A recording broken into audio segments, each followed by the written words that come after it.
Короче, бұл ауылдағы махаббат болған соң, ауылдағы жағдай қарапайым қыздың үйіне шелекпен құдықтан су алу жағдайы.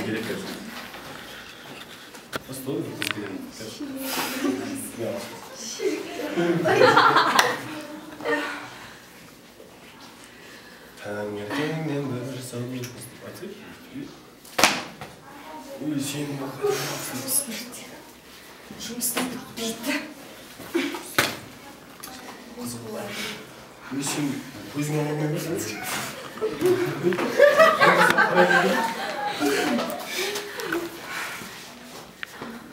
Болды, көзіңе алмай. Кәдімгі қарай беріне. Енді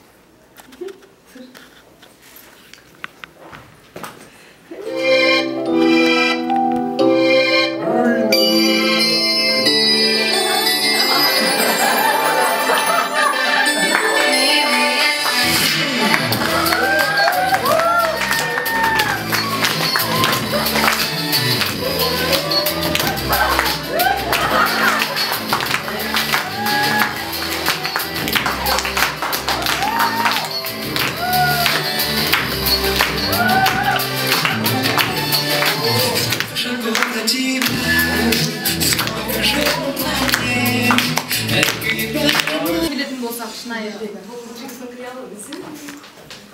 Шынайы өмір.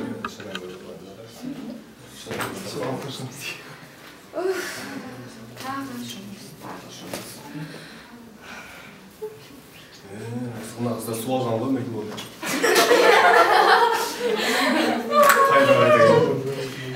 Шынайы өмірін көріп қаш кеткен. Не қадайсың бәрі? Ер жігітті үшке дейін деген ғой. Үшіншісі шынайы болады екен. Соны білдім. Шынайыға да сонша қарамайтын жасын енді болды ғой. Ауыр. Мынау уже. Не істемекшісіз? Үшіншіге келген кезде шынайы болған екен. Бәрі шынайы болған.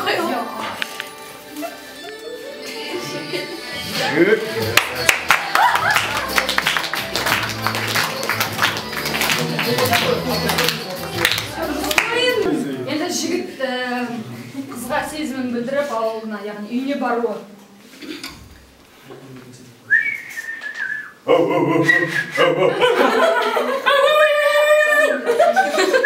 Ей, мынау, кім мынау? Есіктің алдына келіп сықырып иттің бәрін шулатқан. Ассалаумағалейкум, Ақнұрды бола ма, Ақнұрды? Ақнұр дегенің кім ол? Сіздің қызыңыз, Ақнұр. Менде Ақнұр деген қыз бар Үйде тұрады. Қазір бір минутқа тұршы бауырым. Звондап сұрап білейін. Алло, кемпір. Бізде Ақнұр деген қыз бар ма? Ана кіші қызды айтасың ба? Соның аты Ақнұр ма еді? Мына жақта бір жігітке біз іздеп тұр. Қазір өзім сөйлесейін. Ассалаумағалейкум. Қалыңыз? Кім? Құдай деп. Қайдан келіп жатқан боласың? Ақнұрды не үшін іздеп жүрсің? Айта алмай тұрғаныңды түсінікті. Өзімнің балам сияқты жас жігіт екенсің. Біз де сен сияқты жас жігіт болғанбыз. Апаңа да сен сияқты келіп ауылдың иттерін үркітіп, келіп ысқырып, өзің сияқты жүрген.